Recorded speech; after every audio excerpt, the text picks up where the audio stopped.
کیا آپ کو حضرت سعد بن وقاص رضی اللہ عنہ کا وہ واقعہ یاد نہیں؟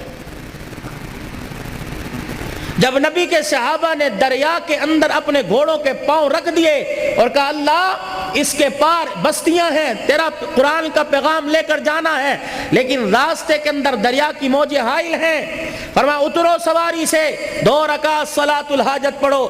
اللہ کی قسم، اللہ کی قسم، ہمارے ایٹم بم میں وہ طاقت نہیں، پرائم منسٹر کے قلم میں وہ طاقت نہیں، سپریم کورٹ کے جج کے قلم میں وہ طاقت نہیں جتنی 2 رکعت صلاۃ الحاجت میں اللہ نے طاقت رکھی ہے بھائی۔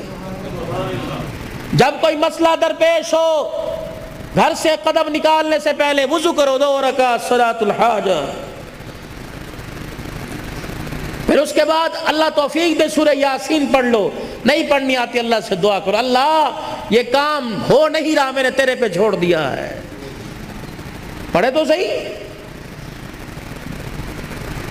ظہر کی نماز کے بعد، مغرب کی نماز کے بعد، عشاء کی نماز کے بعد 2 رکعت صلاۃ الحاجت معمول بنا لو، پڑھو 2 رکعت صلاۃ الحاجت۔ صحابہ اکرام نے پڑھی، فرمایا سوار ہو اور اللہ کا نام لے کے دریا کے اندر گھوڑے دوڑا دو۔ گھوڑے کے قدموں سے ایسی آواز آ رہی تھی جیسے روڈ پر سے آواز آتی ہو۔ ایک صحابی کا جب آپ دریا عبور کر لیا تو ایک صحابی کی آنکھوں میں آنسو دیکھے، کیوں رویا؟ کہ میرا لکڑی کا پیالہ تھا، یہ سواری گھوڑا چلتا چلتا دوڑ رہا تھا اور میرا پیالہ لکڑی کا دریا میں گر گیا۔ انہوں نے کہا اور میرے پیالے پہ رو رہے؟ کہ بات پیالے کی نہیں، اصل بات یہ ہے کہ پیالہ وہ تھا جس میں کئی مرتبہ رسول اللہ صلی اللہ علیہ وسلم نے ہونٹ لگا کے پیا تھا، اور یہ حضور نے مجھے تحفہ دیا تھا، مجھے میرا پیالہ چاہیے۔ یہ نبی کا دیوانہ دریا کے کنارے پہ کھڑا ہو کے کہتا ہے ہم غلامان محمد ہیں تو ہمارا پیالہ پی کے نقصان کرتا ہے، ہم نبی کے صحابہ تجھے حکم دیتے ہیں ہمارا پیالہ واپس کر۔ رب ذوالجلال کی قسم ہے، فلک کی روشنی نے دیکھا، آسمان نے منظر دیکھا، دریا کی ایک موج آئی، صحابی کا پیالہ نکال کر باہر پھینک دیا۔ میرے باپ،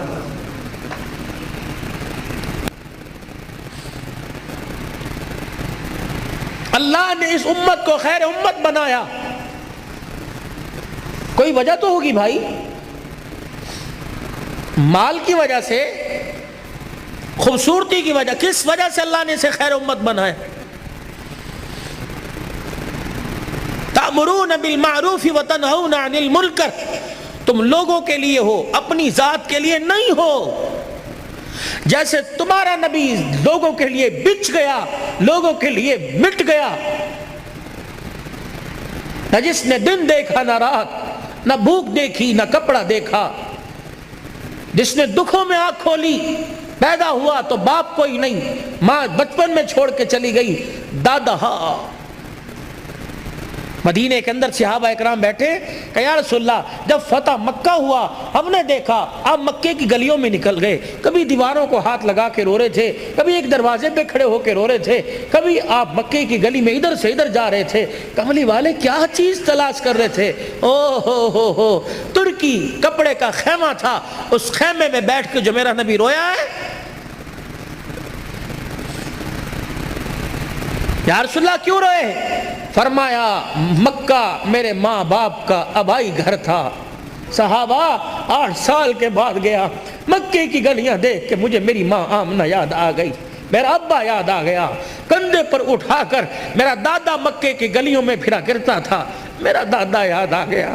جس بوئے پہ کھڑے تھے کملی والے ایک دروازے کو دیکھ کے رونے لگ گئے، فرمایا یہ دروازہ میری خدیجۃ الکبریٰ کا تھا، اسلام کی ملکہ کا تھا، محسنہ کائنات کا تھا، مکے کی سب سے بڑی تاجرہ کا تھا۔ صحابہ جب ہر ایک نے دروازے بند کر لیے، خدیجۃ الکبریٰ نے سب کچھ میں محمد کے قدموں پہ قربان کر دیا، آج وہ دروازہ دیکھ کے مجھے میری خدیجہ یاد آ گئی۔ میں اپنے آپ کو مسلمان کیسے کہوں کہ مجھے باپ کے رشتہ دار پسند نہیں، مجھے ماں کے رشتہ دار پسند نہیں، مجھے تائے چاچے پسند نہیں، مجھے پھوپھیاں مامیاں پسند نہیں، مجھے بہنیں پسند نہیں۔ میں اسے چودھری کیوں مانوں، میں اسے ملک کیوں مانوں، میں اسے ارائی کیوں مانوں؟ جس نے تقسیم جائیداد کے وقت بیٹوں کو یاد رکھا، بیٹی کو یاد ہی نہیں رکھا۔ تو لاکھ قبر پہ گلاب کے پھول ڈال، تو لاکھ روزانہ ہر سال 10 محرم کو قبر کی لپائی کر، لیکن اللہ کی قسم بیٹی کو حصہ نہیں دیا۔ گھر کی مفلسی اور گھر کے حالات پتلے دیکھ کر جب بیٹی کے گھر کا میٹر بجلی کا بل زیادہ آنے پر بجلی کٹے گی، گیس کا کنیکشن کٹے گا، جب ماں سے بچے روٹی مانگیں گے اور ماں دوپٹے میں منہ دے کے روئے گی، تو کیا اللہ تجھے قبر میں سکون کی کروٹیں دے گا؟ نہیں نہیں۔ بیٹیوں کو حصہ دو۔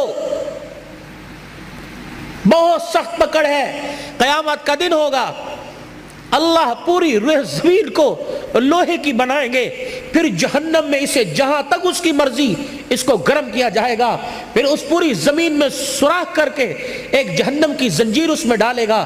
اللہ فرمائیں گے لاؤ، جس نے دنیا میں بیٹی کو حصہ نہیں دیا، یہ زمین کی سلیٹ اس کے گلے کے اندر ڈال دو اور درے مار مار کے پورے میدان معاشر کا چکر لگاؤ۔ لوگ پوچھے یہ کون ہے؟ کہ یہ وہ ظالم ہے جس نے تقسیم وراثت جائیداد کے وقت اپنی بیٹیوں کو یاد نہیں رکھا تھا۔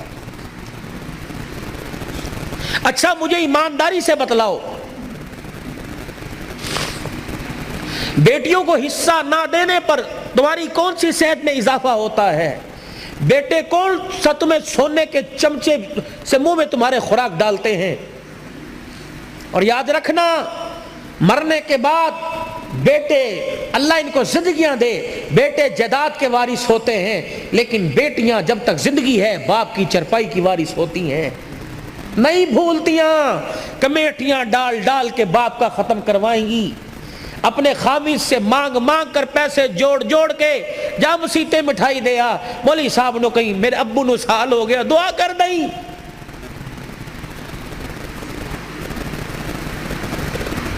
یہ دین ہے، میں اسے کہاں ڈھونڈوں؟ میں اسے کس خطیب کی زبان پہ تلاش کروں؟ کس مورخ کی تاریخ میں تلاش کروں؟ کون سے فسانے اور کون سے ناول میں اور کون سے سنڈے میگزین اور ایکسپریس اور نوائے وقت اخبار میں تلاش کروں؟ یا معاذ، میں تجھے دین کا خلاصہ نہ بتلا دوں؟ نماز اپنی جگہ، روزہ اپنی جگہ، حج زکوٰۃ یہ ارکان اسلام ہے، بنیاد اسلام کی ہے، میں تجھے دین کا خلاصہ نہ بتا دوں؟ کہ جی یا رسول اللہ، اپنی زبان مبارک اپنے ہونٹوں سے باہر نکالی اور اپنی انگوٹھے اور انگلی سے پکڑی، فرمایا کف ھذا، اسے قابو میں رکھیو۔ اے معاذ، قابو میں رکھنا۔ کسی نے گالی دے دی، کسی نے بدتمیزی کر دی، اس کی بدتمیزی پر تو مسکرا دیا، قیامت کے دن تہجد گزار پیچھے کھڑے ہوں گے، تو آگے کھڑا ہوگا۔